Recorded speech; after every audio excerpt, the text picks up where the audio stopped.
Hello மக்களே, welcome back to our channel. இன்னைக்கு chapter 11 Quidditch part 2 பார்க்கலாம். Let's get started.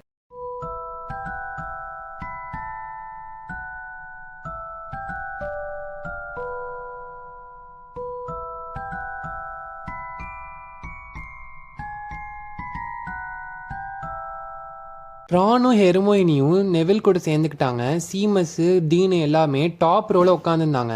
ஹாரிக்கு surprise கொடுக்குற விதமாக அவங்க பேனர்லாம் பெயிண்ட் பண்ணியிருந்தாங்க. நல்லா பெருசாக இருந்துச்சு. அதில் ஒரு ஷீட்டை வந்து ஸ்கேபஸ் வந்து கெடுத்துருச்சு. ஹாரிக்கு வந்து அவங்க பாட்டர் ஃபார் பிரசிடென்ட் அப்படின்னு அந்த பேனரில் எழுதியிருந்தாங்க. அதை வந்து வரைஞ்சது வந்து டீன் தாமஸ் தான். அவன் நல்லா வரைவான். அதுக்கு கீழே வந்து நல்ல கிரிஃபண்டோரோட அந்த லைன் வந்து நல்ல பெருசாக இருந்துச்சு. ஹெர்மோயினி வந்து கொஞ்சம் சார்ம்ஸ்லாம் அதில் போட்டால் அதனால வந்து அந்த பேனர் வந்து டிஃப்ரெண்ட் கலர்ஸில் வந்து அப்படியே ஜொலிச்சுது. அதே சமயம் சேஞ்சிங் ரூமில் ஹாரியும் மற்ற டீம்மேட்ஸும் அவங்களோட ஸ்கார்லெட் குவிட்ரிட்ஜ் ரோப்பை போட்டுட்டு இருந்தாங்க. ஸ்லித்தரின் வந்து க்ரீன் கலரில் போட்டுப்பாங்க.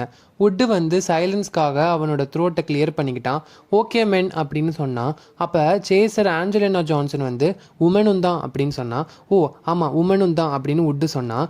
இது வந்து ரொம்ப பெரிய விஷயம் அப்படின்னு ஃப்ரெட்டு சொன்னான். ஆமாம் இதுக்காக தான் நம்ம ரொம்ப நாளாக காத்துக்கிட்டு இருந்தோம் அப்படின்னு ஜார்ஜ் சொன்னான். ஆலிவர் வுட்டோட ஸ்பீச் வந்து இதயத்துலேருந்து இருக்கும் அப்படின்னு ஃப்ரெட்டு வந்து ஹாரிட்ட சொல்லிட்டு இருந்தான். ஏன்னா நாங்கள் வந்து லாஸ்ட் இயர் டீமில் இருந்திருக்கோம் அப்படின்னு சொன்னால். வாயை மூடுங்க ரெண்டு பேரும் அப்படின்னு வுட்டு சொன்னான். நம்ம டீம் வந்து கிரிஃபண்டோர்ஸ் இருந்ததுலேயே ஒரு பெஸ்ட் டீம் இந்த வருஷத்தில். நம்ம இந்த தடவை வின் பண்ண போகிறோம், எனக்கு அது நல்லாவே தெரியும் அப்படின்னு சொன்னான். இல்லாட்டி அப்படின்னு அவன் சொல்ல வரான் எல்லாரையும் பார்த்து. ஆனால் அவன் சொல்லலை. ரைட், இதுதான் டைம், குட் லக் காய்ஸ், எல்லாரும் நல்லா விளையாடுங்க அப்படின்னு சொன்னாங்க. அதுக்கப்புறம் ஹாரி வந்து ஃப்ரெட்டையும் ஜார்ஜையும் ஃபாலோ பண்ணிட்டு போயிட்டு இருந்தான் சேஞ்சிங் ரூம்லேருந்து வெளியே. அவன் பிச்சுக்கு வந்தான். அங்கே ஒரே நல்ல ஆரவாரமாக இருந்துச்சு அந்த பிச்சு. மேடம் ஹூச் வந்து தான் ரெஃப்ரி பண்ணுறாங்க. அவங்க வந்து நடுவில் நின்றுக்கிட்டாங்க அந்த பிச்சில். அவங்க வந்து ரெண்டு டீமுமே வரத்துக்காக வெயிட் பண்ணிட்டு இருந்தாங்க. அவங்க கையில் வந்து அவங்க ப்ரூம் வச்சுட்டு இருந்தாங்க. இப்போது நான் நினைக்கிறேன் இந்த கேம் வந்து ரொம்ப நல்லா ஃபேராக நடக்கும்னு உங்கள் எல்லார்ட்டையும் சொல்லிக்கிறேன் அப்படின்னு அவங்க சொன்னாங்க. அதுக்கப்புறம் ஹாரி வந்து பார்த்தான். அவங்க வந்து எஸ்பெஷலி வந்து அங்கே இருந்த சித்ரினோட கேப்டன் மார்க்கஸ் ஃப்ளின்ட்டு சொல்கிற மாதிரியே இருந்துச்சு. அவன் வந்து 5th இயர் படிக்கிறான். ஹாரி நினச்சான் ஃப்ளின்ட்டுக்கு வந்து ஒரு வேளை ட்ரோல் ரத்தம் இருக்குமோ அப்படின்ற மாதிரி நினச்சான் அவனை பார்க்கும்போது. அந்த மூளையில் மேலே அவன் பார்த்தான் ஹாரி. அங்கே ஒரு பேனர் வந்து ரொம்ப உயரமாக இருந்துச்சு, ஃப்ளாஷிங்காக இருந்துச்சு. பாட்டர் ஆஃப் பிரசிடென்ட் அப்படின்னு அந்த க்ரௌடில் தெரிஞ்சிச்சு. இதை பார்த்தோன்னு தான் ஹாரிக்கு வந்து கொஞ்சம் தைரியமே வந்துச்சு. எல்லாரும் உங்களோட ப்ரூம்ஸ் மேலே ஏறிக்கோங்க ப்ளீஸ் அப்படின்னு சொன்னாங்க. உடனே ஹாரி நிம்பஸ் 2000 வந்து ஏறிக்கிட்டான். அதுக்கப்புறம் மேடம் ஹூச் வந்து அவங்களோட சில்வர் விசிலில் வந்து சவுண்ட் கொடுத்தாங்க. அந்த சவுண்ட் அப்படியே வந்ததுக்கு அப்புறமா 15 ப்ரூம்ஸ் அப்படியே வேகமாக மேலே வந்து அப்படியே பறந்துச்சு. ஆஃபல் உடனடியாக கிரிஃபண்டரோட சேசரான ஆஞ்சலினா ஜான்சனால கைப்பற்றப்பட்டுச்சு. அந்த பொண்ணு ஒரு எக்ஸலண்டான சேசர், அட்ராக்டிவாகவும் இருக்காங்க அப்படின்னு ஜார்டன் சொன்னா. ஜார்டன் அப்படின்னு ப்ரொஃபஸர் மெகானகல் சொன்னாங்க. சாரி ப்ரொஃபஸர் அப்படின்னு சொன்னான். இந்த வீஸ்லிஸோட ஃப்ரெண்ட் இருக்கான்ல லீ ஜார்டன், அவன் தான் வந்து கமெண்ட்ரி பண்றான் அந்த மேட்சுக்கு. மெகானகல் பக்கத்துலயும் உட்காந்துருக்கான். ஆஞ்சலினா ஜான்சன் சூப்பரா விளையாடுறாங்க. இப்போ காஃபில் அலிசா ஸ்பின்னட்டை பாஸ் பண்ணிட்டாங்க. அலிசா ஸ்பின்னட் வந்து ஆலிவர் வுட்டால கண்டுபிடிக்கப்பட்ட ஒரு நல்ல பிளேயர். லாஸ்ட் இயர் அவங்க வெறும் ஒதுக்கி வைக்கப்பட்டிருந்தாங்க. இந்த வருஷம் ஆனால் விளையாடுறாங்க சூப்பரா. திருப்பி காஃபில் ஆஞ்சலினா ஜான்சன் வந்துருச்சு. Oh no, Slytherin captain Marcus Flint அந்த காஃபில் ஆஞ்சலினா ஜான்சன் வாங்கிட்டாரு. ஃப்ளின்ட் இப்போ ஈகிள் மாதிரி பறந்து போயிட்டு இருக்காரு. அவர் ஸ்கோர் போட போறாரா? கிரிஃபண்டோர் கீப்பர் வுட் வந்து அந்த கோஃபில் சரியான நேரத்தில் தடுத்துட்டாரு. இப்போ கோஃபில் கிரிஃபண்டோர் சேசர் கேட்டி பெல்ட்டருக்கு அவுச் சரியான அடி. கேட்டி பென்னோட பின்னாடி தலையிலேயே பிளட்ஜர் வந்து அடிச்சிருச்சு. இப்போ கோஃபில் வந்து ஸ்லித்தரின் டீம்ல ஆண்ட்ரியன் பூக்கிட்ட இருக்கு. ஆண்ட்ரியன் பூக்கி இப்போ கோல் போஸ்ட் நோக்கி போயிட்டு இருக்காரு. வா, இன்னொரு பிளட்ஜர் வந்து அவரை தடுத்துருச்சு. அது வந்து ஃப்ரெட்டால் அனுப்பப்பட்டுச்சா ஜார்ஜால் அனுப்பப்பட்டுச்சான்னு தெரில. But well played Gryffindor beaters. இப்போது திருப்பி ஜான்சன் வந்துட்டாங்க.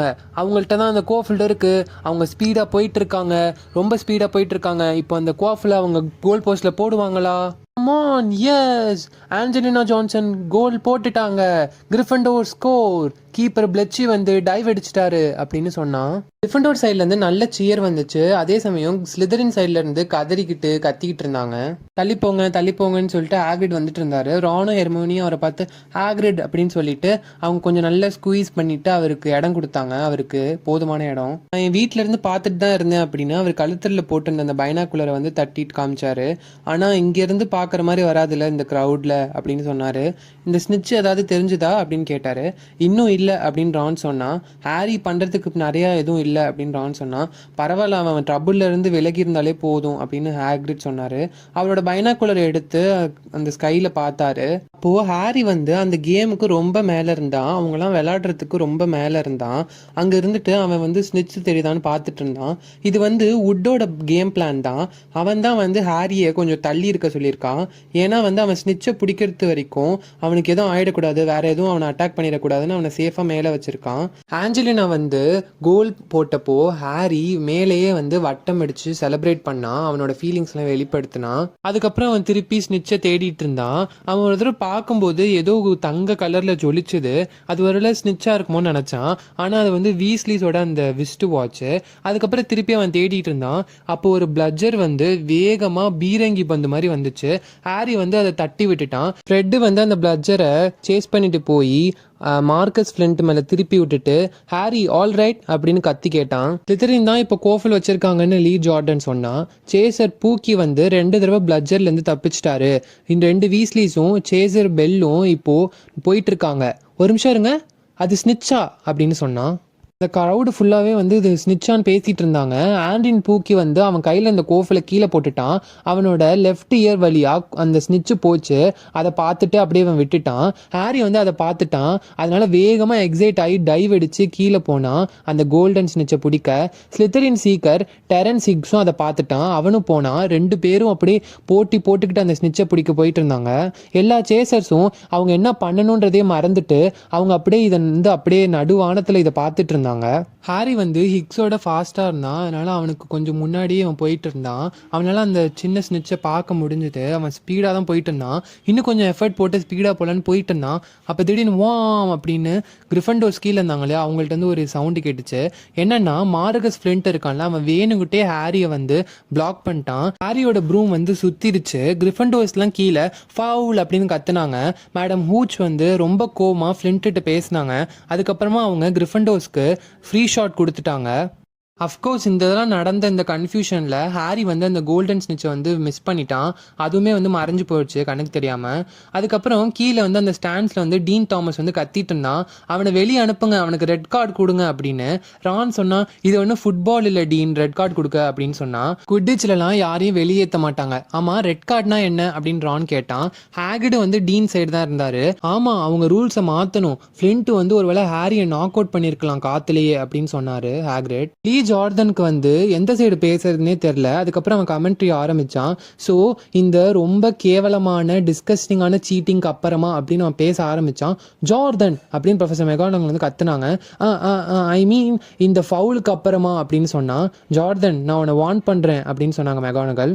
ஆல்ரைட் ஃப்ளின்ட் வந்து கிட்டத்தட்ட கிரிஃபண்டோர் சீக்கிரம் கொண்டுட்டான். இது யாருக்கு வேணால் நடக்கலாம். ஐம் ஷுர் பெனால்ட்டி வந்து கிரிஃபண்டோருக்கு கொடுத்துருக்காங்க. இதை வந்து ஸ்பின்னட் எடுத்துருக்காங்க. அவங்க வந்து கோல் போட்டாங்க. நோ ட்ரபிள், நம்ம இந்த இதை கண்டினியூ பண்ணலாம். கிரிஃபண்டோர் தான் இன்னும் கோஃபில் வச்சுருக்காங்க அப்படின்னு லீ ஜார்டன் சொன்னான். ஹாரியை நோக்கி ஒரு பிளட்ஜர் வந்துச்சு. ஹாரி வந்து அதை தட்டி விட்டுட்டான். அது வந்து ரொம்ப டேஞ்சரஸாக ஸ்பின் பண்ணிகிட்டே வந்துச்சு. அது அவனோட தலையை தாண்டி போயிடுச்சு. அதுக்கப்புறம் திடீர்னு அவனோட ப்ரூம் வந்து ஆட ஆரம்பிச்சுது. அவன் அப்படியே பயந்துட்டான். அவன் கீழே விழுந்துருவோமோன்னு பயந்துட்டு அவன் ப்ரூமை வந்து நல்லா டைட்டாக பிடிச்சிக்கிட்டான். அவனோட கையாலேயும் அவனோட முட்டியாலேயும். அவன் இது வரைக்கும் அந்த மாதிரி ஒரு விஷயத்த ஃபீல் பண்ணதே இல்லை. இது வந்து திரும்பி நடந்துச்சு. ஹாரிக்கு வந்து அந்த ப்ரூம் வந்து அவனை கீழே தள்ளி விடணும்னு பார்க்குற மாதிரியே இருந்துச்சு. ஆனால் நிம்பஸ் 2000லாம் இந்த மாதிரி சடனாக அவங்களோட ரைடர்ஸை வந்து கீழே தள்ளி விட பார்க்காது. ஹாரி வந்து திரும்பி அந்த கோல் போஸ்ட் கிட்ட போகணும்னு நினச்சான். ஏன்னா அவன் வுட்டுக்கிட்ட வந்து டைம் அவுட் கேட்கலான்னு நினச்சான். ஹாஃப் மைண்டடோடையவ தான் இருந்தான். சடனாக வந்து அவன் ரியலைஸ் பண்ணுறான் அவனோட பூம் வந்து அவனோட கண்ட்ரோல்லே இல்லை. அவனால் திரும்ப கூட முடியல, அவனால் நகர்த்தவே முடியல. அது வந்து ஜிக்ஸாக்காக போயிட்டு இருந்துச்சு. அது வந்து வயலண்ட்டான மூமெண்ட்லாம் பண்ணுச்சு. லீ ஜார்டன் தான் இன்னும் கமெண்ட்ரி பண்ணிட்டு இருந்தான். ஸ்லிதரின்ட்ட தான் இப்போ குவாஃபில் இருக்குது, ஃப்ளின்ட் வச்சுருக்கான். இப்போ வந்து ஸ்பினட் இருக்குது. ஸ்பினட் வந்து பெல்ட்டை பாஸ் பண்ணிட்டாங்க. பிளட்ஜர் வந்து ஃபேஸ்லேயே அடிச்சிருச்சு, பெல்லோட ஃபேஸ்லேயே. பார்த்து அவங்களுக்கு மூக்கு உடஞ்சிருக்காதுன்னு நினைக்கிறேன். சும்மா காமெடிக்கு தான் சொன்னேன். ப்ரொஃபஸர் ஸ்லிதரின் ஸ்கோர், ஓ நோ அப்படின்னு கத்துனான். ஸ்லித்தரின் வந்து கோல் போட்டாங்க. கீழே அந்த ஸ்லித்தரின்ஸ்லாம் சேர் பண்ணிட்டு இருந்தாங்க. ஆனால் யாருமே வந்து ஹாரியோட ப்ரூம் வந்து ஸ்ட்ரேஞ்சாக பிஹேவ் பண்ணுறத கவனிக்கவே இல்லை. அது வந்து அவனை மேலே கூட்டிகிட்டு போய் அது வந்து ரொம்ப ஒரு மாதிரி ஸ்ட்ரேஞ்சாகவே பிஹேவ் பண்ணிட்டு இருந்துச்சு. ஹாரி என்ன பண்ண நினைக்கிறானே தெரியல அப்படின்னு ஹாக்ரிட் சொல்லிட்டு அவர் பைனாகுலர்ஸை வச்சு பார்த்தாரு. எனக்கு சரியா தெரியல, ஆனால் ஹாரியோட கண்ட்ரோல் அவன் ப்ரூம் இல்லை, அவனால் அதை பிடிக்க முடியல அப்படின்னு சொன்னார். சடனாக வந்து எல்லா பீப்புளுமே வந்து ஹாரியை பாயிண்ட் பண்ண ஆரம்பிச்சிட்டாங்க. எல்லாரும் அங்கே பாருங்கள், ஹாரி வந்து அவனோட கண்ட்ரோலில் இல்லை, அவனோட ப்ரூம் அப்படின்னு சொல்லிட்டு இருந்தாங்க. அந்த எல்லா க்ரௌடுமே அதை பற்றி பேசிகிட்டு இருந்தாங்க. ஹாரியோட ப்ரூம் வந்து இன்னும் கொஞ்சம் மோசமாக பிஹேவ் பண்ண ஆரம்பிச்சுது. அவன் வந்து இப்போ ஒத்த கையில் அந்த ப்ரூமில் தொங்கிக்கிட்டு இருந்தான். ஃப்ளின்ட் வந்து ஹாரியை பிளாக் பண்ணப்போ ஏதாவது ஆயிடுச்சா அப்படின்னு சீமஸ் கேட்டான். இருக்காது அப்படின்னு ஹாக்ரிட் சொன்னார். எதுவுமே வந்து இந்த ப்ரூம் ஸ்டிக்கெல்லாம் வந்து மாற்ற முடியாது எக்ஸப்ட் டார்க் மேஜிக்கை தவிர. அதுவும் இந்த மாதிரி சின்ன பையன்லாம் வந்து நிம்பஸ் 2000 எதுவும் பண்ண முடியாது அப்படின்னு ஹாக்ரிட் சொன்னார். இவங்க இந்த மாதிரி பேசிகிட்டு இருக்கும்போதே ஹெர்மோயினி வந்து ஹாக்ரிடோட பைனாகுலரை வாங்கிட்டு அவள் வந்து ஹாரியை பார்க்கல, வேற எதையும் அந்த கூட்டத்தில் தேடிட்டு இருந்தா. என்ன பண்ணுற அப்படின்னு ரான் கேட்டான்.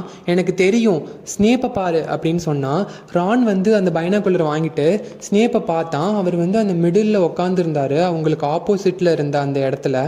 அவர் வந்து ஹாரியை பார்த்து மூச்சு விடாமல் நான் ஸ்டாப்பாக ஏதோ ஒன்று சொல்லிகிட்டே இருந்தார். அவர் ஏதோ பண்ணுறாரு அப்படின்னு ரான் சொன்னான். அவர் அந்த ப்ரூமை வந்து மந்திரம் போடுறாரு, ஜிங்ஸ் போடுறாரு அப்படின்னு ஹெர்மோயினி சொன்னான். இப்போ நம்ம என்ன பண்ணுறது அப்படின்னு ரான் கேட்டான். ஏன்ட்ட விட்டுரு அப்படின்னு ஹெர்மோயினி சொன்னான். ரான் வந்து இன்னும் எதுவும் சொல்ல வரத்துக்குள்ளேயே ஹெர்மோயினி வந்து அங்கேருந்து மறைஞ்சு போயிட்டா. ரான் வந்து அவனோட பைனாகுலரில் ஹாரியை பார்த்தான். அந்த ப்ரூம் வந்து இன்னும் ரொம்ப ஹார்டாக வைப்ரேட் ஆகிட்டே இருந்துச்சு. அவன் ஹாரியால் அந்த ஒத்த கையால் அதில் தொங்குறது ரொம்ப நேரம் முடியாது, அந்த மாதிரி தான் இருந்துச்சு. எல்லா க்ரௌடுமே அவனை தான் பார்த்துட்டு இருந்தாங்க. வீஸ்லீஸ் வந்து என்ன பண்ணாங்கன்னா, அந்த 2 வீஸ்லீஸ் ட்வின்ஸ் வந்து ஹாரி கிட்ட போய் அவனை இன்னொரு ப்ரூமில் வந்து கூட்டிகிட்டு வந்துடலான்னு போனாங்க. ஆனால் எப்பப்பெல்லாம் அவங்க பக்கத்தில் போகிறாங்களோ அந்த ப்ரூம் வந்து ஓவராக ஜம்ப் பண்ண ஆரம்பிச்சிருது. அது வந்து ரொம்ப வேகமாக மேலே போக ஆரம்பிச்சிருது. அதனால் வந்து ஹாரி கீழே வர்றதுக்கு கூட சான்ஸ் இருக்குது. அதுக்கப்புறம் மார்க்கஸ் ஃப்ளின்ட் இருக்கான் இல்லையா, அவன் வந்து அந்த காஃபில் எடுத்து 5 டைம் ஸ்கோர் பண்ணிட்டான், யாருமே கவனிக்காத டைமில். கமான் ஹெர்மோயினி ஏதாவது பண்ணுன்றான்னு சொன்னான். ஹெர்மோயினி வந்து அங்கே ஸ்னேப் உட்காந்துருந்த இடத்துக்கு பின்னாடி போயிட்டா. அவள் வந்து ஸ்னேப் வந்து நின்றுட்டு இருந்தார். அவள் வந்து போயிட்டு இருக்கும்போது ப்ரொஃபஸர் குரில் வந்து இடிச்சிட்டா. அது கூட அவள் சாரி கேட்கல. அவள் நேராக ஸ்னேப்பு கிட்ட போய் அவருக்கு பின்னாடி அவளோட வாண்டை பயன்படுத்தி சில வார்த்தைகளை சொன்னான். உடனே ரொம்ப பிரைட்டான நீல கலர் ஃப்ளேம்ஸ் வந்து வந்துச்சு அவளோட வாண்ட்லேருந்து. அவரோட ரோப்ஸில் வந்து அது பற்றிக்கிச்சு. அவருக்கு நெருப்பு பற்றிக்கிச்சு அவரோட ரோப்ஸ்லன்னு புரியறதுக்கே 30 செகண்ட் ஆயிடுச்சு. உடனே ஒரு அலறல் சவுண்டு கேட்டுச்சு. அது கேட்டோடனே ஹெர்மோயினிக்கு வந்த வேலை முடிஞ்சுன்னு தோணுச்சு. உடனே அவள் அந்த ப்ளூ கலர் ஃபயரை வந்து ஒரு லிட்டில் ஜாரில் போட்டுட்டு அவள் பாக்கெட்டில் போட்டுட்டு போயிட்டா. அவள் வந்த வழியாகவே அப்படியே போயிட்டா. ஸ்னேப்க்கு வந்து என்ன நடந்துச்சுனே தெரில. இது போதும், அதுக்குள்ளே வந்து ஹாரி வந்து சடனாக வந்து அவன் ப்ரூம் மேலே உட்காந்துக்கிட்டான். நெவில் இப்போ நீ பாரு அப்படின்னு ரான் சொன்னான். ஏன்னா நெவில் 5 நிமிஷமாக ஹாகர்டோட ஜாக்கெட்டை பிடிச்சிக்கிட்டு அழுதுகிட்டு இருந்தான் பார்க்காம. ஹாரி வந்து வேகமாக வந்து அந்த கிரவுண்டுக்கு போனான். அப்போ திடீர்னு ஹாரி வந்து அவனோட கையை வச்சு அவனோட வாயை வந்து மூடிக்கிட்டான். அவன் ஏதோ சிக்காக இருக்க மாதிரி. அதுக்கப்புறம் பிச்சுக்கு வந்தான். அவன் வந்து இருமுனா. அவன் வாயிலிருந்து ஏதோ அவன் கையில் விழுந்துச்சு. என்னன்னா அந்த ஸ்னிச்சு தான். நான் ஸ்னிச்சை பிடிச்சிட்டேன் அப்படின்னு ஹாரி கத்துனா. அவன் தலைக்கு மேலே கையை உயர்த்தி அந்த ஸ்னிச்சை காமிச்சிட்டு இருந்தான். அதுக்கப்புறமா அந்த ஃப்ளின்ட் இருக்கான் இல்லையா, அவன் அதை பிடிக்கல, அவன் அதை முழுங்கிட்டான் அப்படின்னு கேம் முடிஞ்சு 20 நிமிஷமாக கத்திக்கிட்டு இருந்தான். ஆனால் எந்த மாற்றமும் இல்லை. ஹாரி வந்து எந்த ரூலையும் பிரேக் பண்ணல. லீ ஜார்டன் இருக்கான்ல, அவன் வந்து ரொம்ப சந்தோஷமாக கத்திட்டு இருந்தான் அந்த ரிசல்ட்ஸை பற்றி. கிரிஃபண்டோர் வந்து ஜெயிச்சிட்டாங்க. கிரிஃபண்டோர் வந்து 170 பாயிண்ட்ஸ் எடுத்திருக்காங்க. ஸ்லித்தரின் வந்து 60 பாயிண்ட்ஸ் தான் எடுத்திருக்காங்க அப்படின்னு சொன்னான். ஹாரி இதெல்லாம் எதையுமே கேட்கல. அவன் வந்து ஹாக்ரிடோட ஹட்டில் ரானோடையும் ஹெர்மோயினியோடையும் டீ குடிக்க போயிட்டான். இது வந்து ஸ்னேப் தான், நானும் ஹெர்மோயினி பார்த்தோம். அவர் வந்து உன் ப்ரூம் ஸ்டிக்கை வந்து மந்திரம் போட்டாரு. அவர் ஏதோ உணவிக்கிட்டு அவர் வந்து ஒன்னையே பார்த்துட்டு இருந்தாரு அப்படின்னு சொன்னான் ரானு. ரப்பிஷா இருக்கு அப்படின்னு ஹாக்ரிட் சொன்னாரு. அவர் வந்து அந்த முன்னாடி நடந்தது வந்து எதுவுமே வந்து கேட்கல. ஏன் வந்து ஸ்னேப் வந்து இப்படி பண்ணணும் அப்படின்னு கேட்டார். ஹாரி, ரான், ஹெர்மோயினி ஒருத்தர் பார்த்துக்கிட்டாங்க. அவர்கிட்ட என்ன சொல்கிறது அப்படின்னு யோசிச்சாங்க. ஹாரி வந்து உண்மையை சொல்லலான்னு முடிவு எடுத்துட்டான்.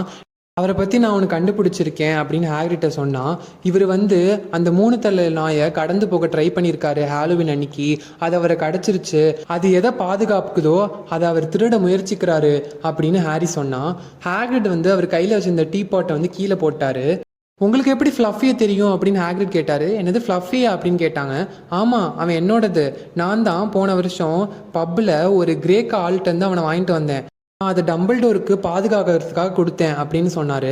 ஆமா அப்படின்னு ஹாரிஸ் ஈகரா சொன்னான். இதை பத்தி இனிமே என்கிட்ட கேட்காதீங்க, அது வந்து டாப் சீக்ரெட் அப்படின்னு ஹாக்ரிட் சொன்னாரு. ஆனா ஸ்னேப் அதை திருட முயற்சிக்கிறாரு அப்படின்னு சொன்னான். ரப்பிஷ் அப்படின்னு சொன்னாரு ஹாக்ரிட். ஒரு ஹாகர்ட்ஸோட டீச்சர் வந்து எதுக்கு இந்த மாதிரிலாம் பண்ணணும் அப்படின்னு ஹாக்ரிட் கேட்டாரு. அப்புறம் ஏன் வந்து அவர் ஹாரி கொலை பண்ண நினைச்சாரு அப்படின்னு ஹெர்மோயினி கத்தி கேட்டா. அந்த ஆஃப்டர்நூன்ல நடந்த விஷயங்கள்லாம் ஹெர்மோயினோட மைண்ட் வந்து அப்படியே மாத்திருச்சு. அவ ஸ்னேப்பை பத்தி என்ன நினைச்சாலோ அது அப்படியே அவளோட மைண்ட்ல இருந்து மாத்திருச்சு. எனக்கு அந்த மந்திரத்தை பத்தி தெரியும், நான் அதை பத்தி படிச்சிருக்கேன். அது போடும்போது நம்ம ஐ கான்டாக்ட் வந்து அப்படியே வச்சிருக்கணும், நம்ம கண்ணே சிமிட்டக்கூடாது. ஸ்னேப்பும் வந்து கண்ணே சிமிட்டல, அவர் ஹாரியவே பார்த்துட்டு இருந்தாரு அப்படின்னு ஹெர்மோயினி சொன்னா. நான் உங்கள்கிட்ட சொல்றேன், நீங்க தப்பா புரிஞ்சிட்டு இருக்கீங்க. எனக்கு தெரியல ஹாரியோட ப்ரூம் வந்து ஏன் அப்படி நடந்துக்குச்சுன்னு. ஆனால் ஸ்னேப் ஒரு ஸ்டூடெண்ட்டை கொலை பண்ண முயற்சி பண்ண மாட்டார். என்னை நல்லா கவனிங்க 3 பேரும். நீங்கள் வந்து நிறைய தேவையில்லாத விஷயத்துலலாம் மூக்க நுழைக்கிறீங்க. இது வந்து உங்களுக்கு ரொம்ப ஆபத்தானதாக கூட அமையலாம். அந்த நாயை பற்றி மறந்துடுங்க. அப்புறம் அது என்னத்தை பாதுகாக்குன்றதை பற்றியும் மறந்துடுங்க. ஏன்னா இது வந்து ப்ரொஃபஸர் டம்பிள்டோருக்கும் நிக்கோலஸ் ஃப்ளெம்மலுக்குமானது அப்படின்னு அவர் சொன்னார் ஹாக்ரிட். உடனே வந்து அப்படின்னு ஹாரி சொன்னான். அப்போ நிக்கோலஸ் ஃப்ளெம்மல்னு யாரோ இதுக்குள்ள சம்மந்தப்பட்டிருக்காங்க அப்படின்னு சொன்னான். ஹாக்ரிட்டை பார்க்கும்போது ஐயோ வளரிட்டோமா அப்படின்ற மாதிரி இருந்தாரு. இதோட இந்த சாப்டர் இங்கே முடியுது. இதுக்கப்புறம் என்னாச்சுன்றதெல்லாம் நம்ம சாப்டர் 12 பார்க்கலாம். Until then stay tune.